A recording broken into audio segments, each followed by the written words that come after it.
Hello, in this video we are going to discuss pre and post ganglionic injury. To understand pre and post ganglionic injury, it is important to understand basic anatomy first.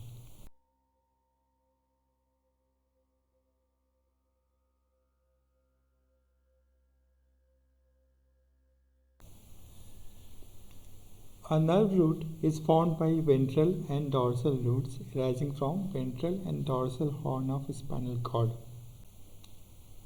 The nerve root comes out through neural foramina, where there is sensory dorsal root ganglia. Sensory dorsal root ganglia contains cell body of sensory neuron. Sympathetic ganglia is found distal to dorsal root ganglia. It is connected to nerve root via white ramus and grey ramus. Before moving further, we need to understand that roots of brachial plexus are different from nerve root. A nerve root divides into anterior primary rami and dorsal primary rami once it comes out of neural foramina. Anterior primary rami are what forms the roots of brachial plexus. Strictly speaking, preganglionic injury is an injury proximal to dorsal root ganglia, and postganglionic injury is an injury distal to dorsal root ganglia. Now, preganglionic injury can be anywhere proximal to dorsal root ganglia, be it nerve root, dorsal sensory root, ventral root. Most of the preganglionic injury is an avulsion injury.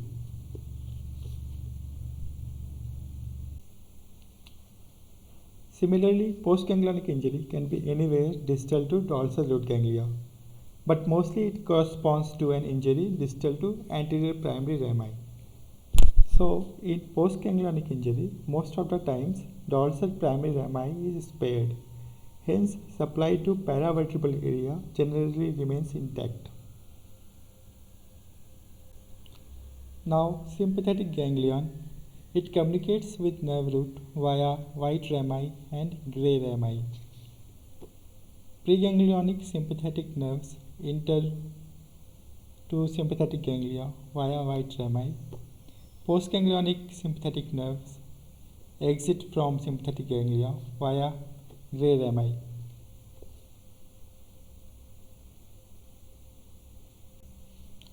Now let us see this in more detail. Afferent fibers to sympathetic ganglia arise from intermediolateral grey matter column of spinal cord. These fibers comes out ventrally along with ventral root, then it runs along with nerve root, and finally it comes out via white ramus to enter into sympathetic ganglia.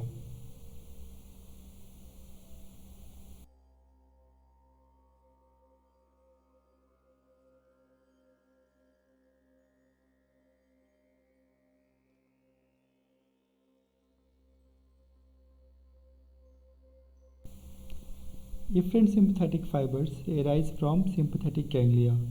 It exits via grey rami to join nerve root and divides along with anterior and dorsal primary ramus to supply periphery.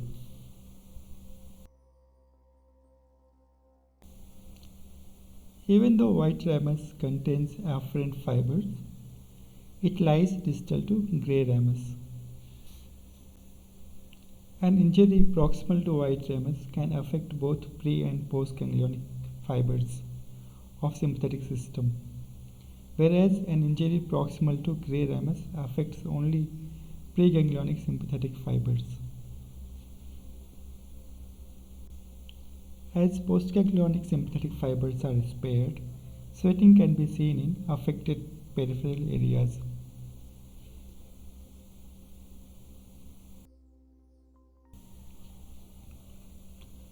Moving on to the main topic, preganglionic injury and postganglionic injury.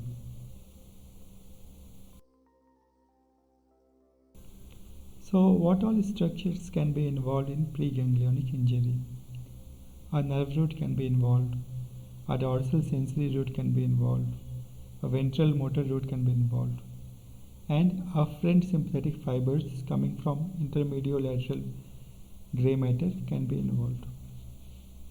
Most of the times, preganglionic injuries are avulsion injury, and they generally happen in C8T1 area, that is lower trunk. At C8T1 area, sympathetic stellate ganglia lies in close relation with nerve root, and it also gets affected in preganglionic injury, leading to Horner syndrome.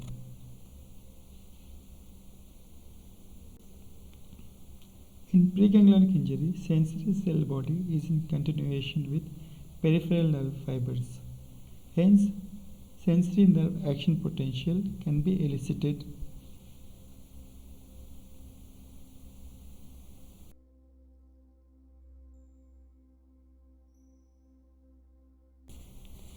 Now there is something called somatosensory evoked potential. These are recorded with electrodes placed on skin in periphery and on scalp at the sensory cortex area. Now the circuit which is required for somatosensory evoked potential is impulse should come from peripheral nerve, then it should go to spinal cord, and finally it should reach sensory cortical area, where electrical activities will happen which will be recorded by the scalp electrodes.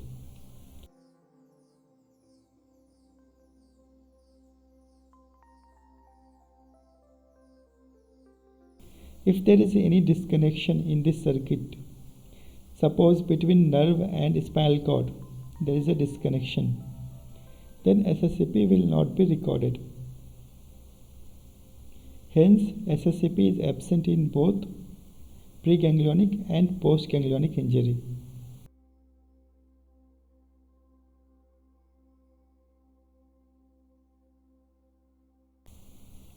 Sensory nerve action potentials are different from somatosensory evoked potential, and they will be absent in postganglionic injury, as injury is distal to sensory cell body.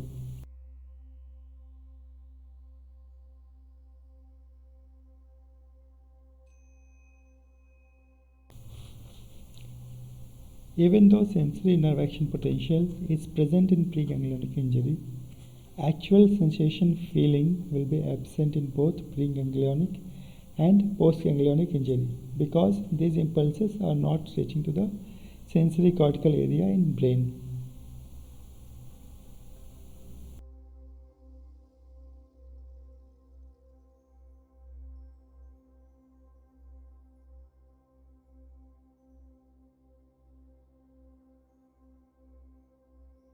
Now, posterior primary ramus are generally intact in postganglionic injury. Hence, paravertebral region, which is supplied by posterior primary ramus, should be intact, and there should be presence of sensation, sympathetic supply, and muscles should be spared in this region.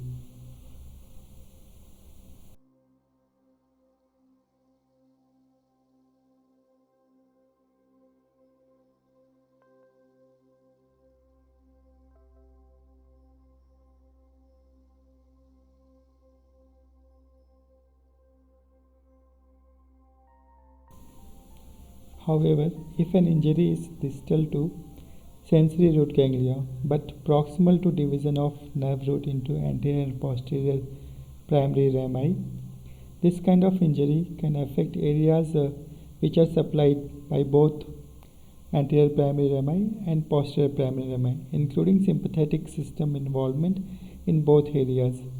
Generally, it doesn't happen. Now coming to axon reflex.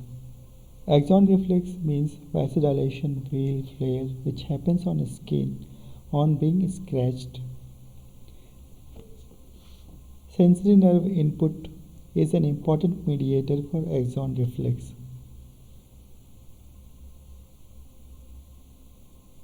In preganglionic injury, sensory cell body is in continuity with peripheral nerve. Hence, axon reflex will be present in preganglionic injury. However, it is absent in postganglionic injury.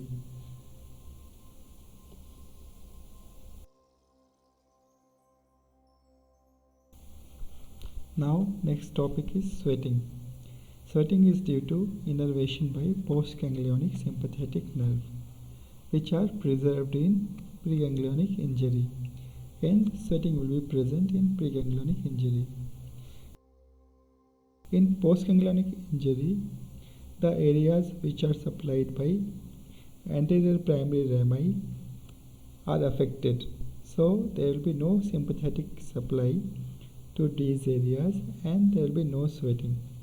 However, sweating may be found in paravertebral areas in case of postganglionic injury.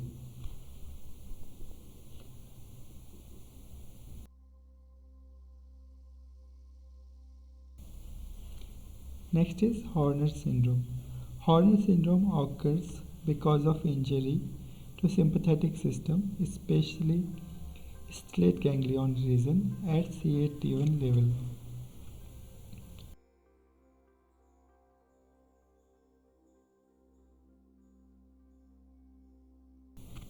Horner syndrome is a marker of preganglionic injury, and it is a point in favor of involvement of lower levels, that is C8-T1 level.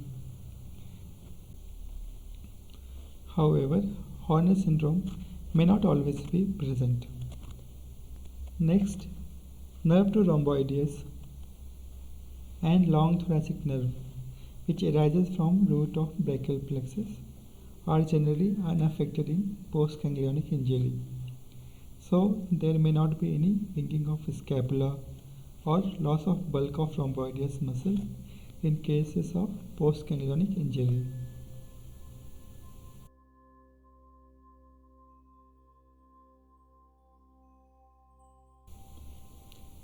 Next, we will discuss Tinel's sign.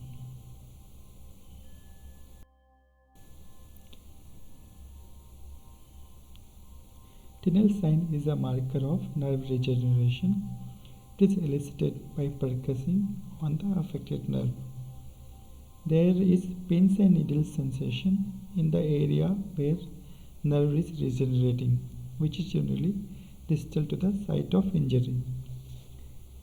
Tinel's sign happens because of abnormal mechanosensitivity of regenerating nerve. A true Tinel's sign does not elicit any pain. Pain is considered to be due to neuroma or neuroma-like sign suggestive of some other process along with nerve regeneration. Tinel's sign is generally elicited by percussing from distal to proximal. Now C5, C6 are superficial and hence Tinel's sign can be easily elicited for them. However, C7, C8 and T1 are deep and Tinel's sign can be difficult to be elicited on them.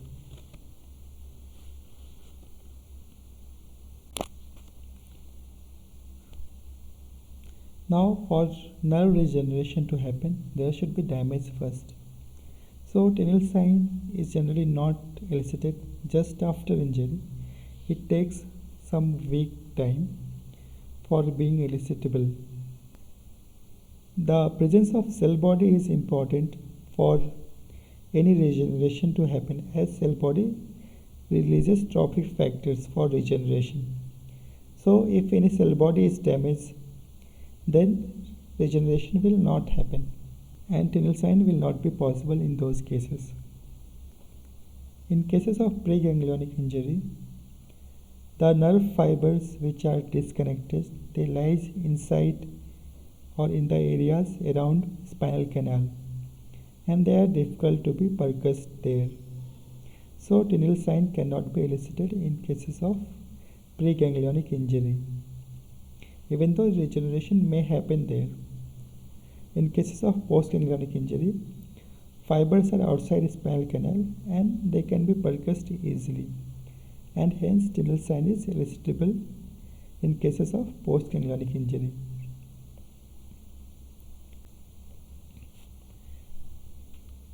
This is the summary of what we have discussed till now.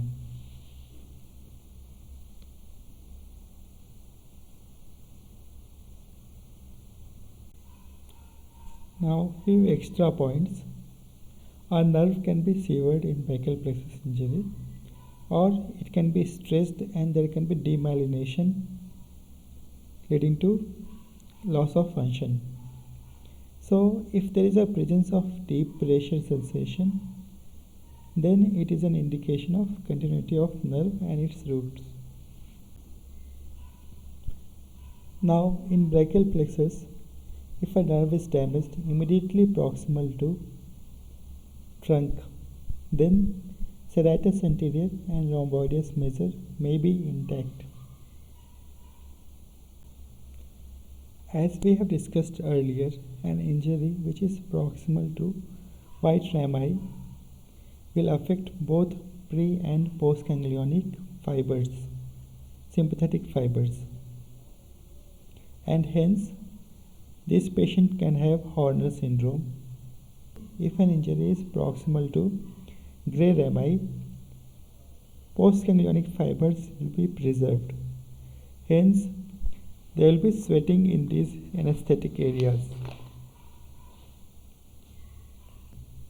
Now, to check whether sweating is there or not, one of the ways is to use ophthalmoscope and look over the skin.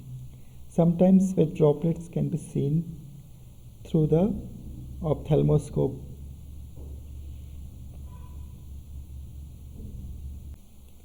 So this is the basic concept of preganglionic and postganglionic injury. I hope it will be of utility to you. Thank you.